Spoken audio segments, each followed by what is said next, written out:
The sun blazed over an endless expanse of golden dunes, its heat radiating in shimmering waves that blurred the horizon. The desert stretched vast and unforgiving, its silence broken only by the faint whisper of wind carrying grains of sand like restless spirits. In the midst of this harsh wilderness, a stark white platform rose defiantly from the shifting sands, half submerged as though clinging to a forgotten purpose. Its smooth, angular surface stood in sharp contrast to the organic chaos of the desert, a relic of something ancient yet enduring. Upon this platform stood Zephyr, his posture steady despite the oppressive heat. The faint breeze tugged at his robes, carrying with it the scent of scorched earth and salt. His gaze swept the dunes, his amber eyes narrowing against the glare.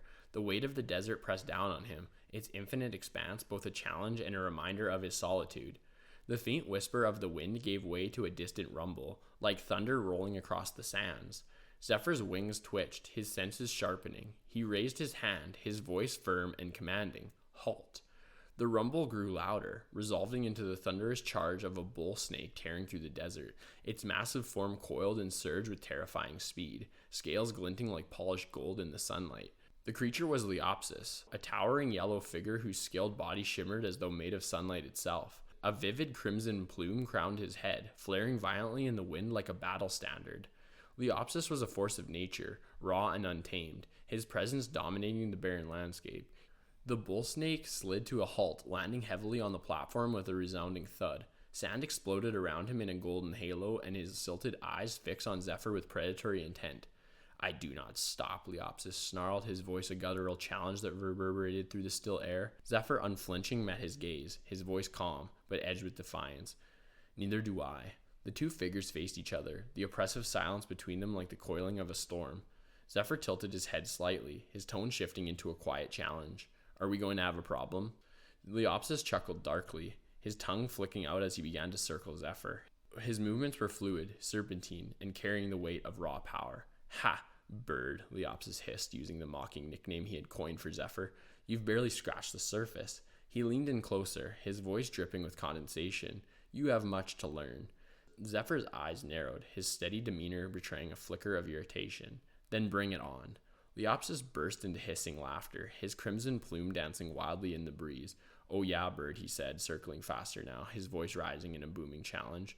Listen, you think you've got what it takes to be an apex predator? He paused, his body coiling as he surveyed Zephyr, his tongue flicking out as though tasting the air. You're at 9 tomes in your first year, he said, his voice cutting through the stillness. Well, it's been a year. Now. He leaned closer, his tone turning serious. You need a reason to redeem yourself. Zephyr smirked, brushing off the comment with a flick of his wing. I'm fine, thank you. Leopsis snapped back, his voice harsh. Face it, you've fallen hard. He pivoted sharply, his scales catching the sunlight in a dazzling display. So I got a proposition. Zephyr raised an eyebrow, skepticism etched into his features. What's that? I knock you into real shape, Leopsis growled, a grin spreading across his face to reveal sharp glinting teeth. You want to be on ones? Finish me before the next year turns? 12 volumes, 30 days. He paused, his tongue flicking out again as he let the tension hang in the air. What do you say? Zephyr studied Leopsis, his wings twitching faintly as he considered the offer. Leopsis began circling again, his massive form animated, his plumes swaying like fire in the wind. My arc's lessons will help you reach your potential, Leopsis added, his voice tinged with uncharacteristic enthusiasm. Zephyr leaned forward slightly, his tone dry. You didn't say when I start. Leopsis chuckled, his tone turning sly. Well, you already do. The clock. His tail thudded against the platform, sending a faint shimmer through the ground. Put a few pages in. Finish that worm. His voice rose, almost defiant. Then our training will begin. This is the Sparta tome. Zephyr crossed his arms, unimpressed. We're going to have to work on that. Leopsis threw his head back and laughed, the sound wild and unrestrained. Here's an idea, Birdbrain. You teach me strings and thought. Zephyr nodded, his expression softening slightly. Sure. His voice gained a note of determination.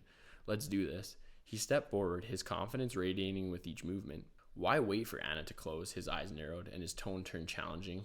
I'm here now. Let's get this show on the road.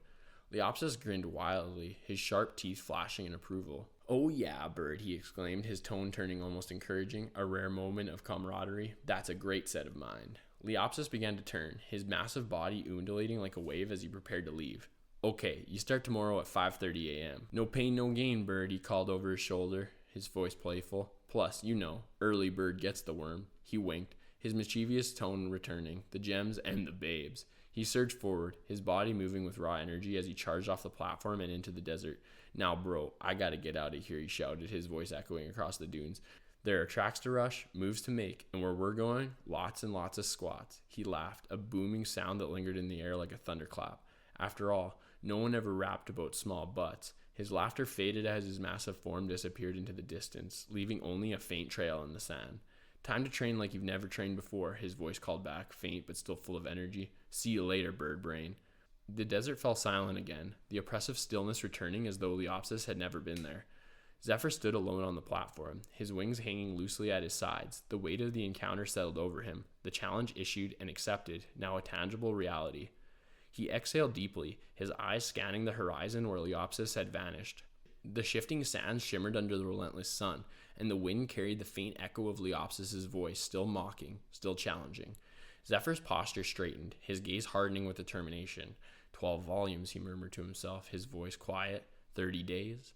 The wind carried around him, carrying grains of sand that danced briefly across the platform before vanishing into the desert. Zephyr remained still, his mind already racing ahead to the trials that awaited him. The desert stretched out before him, vast and unyielding, a fitting reflection of the task ahead.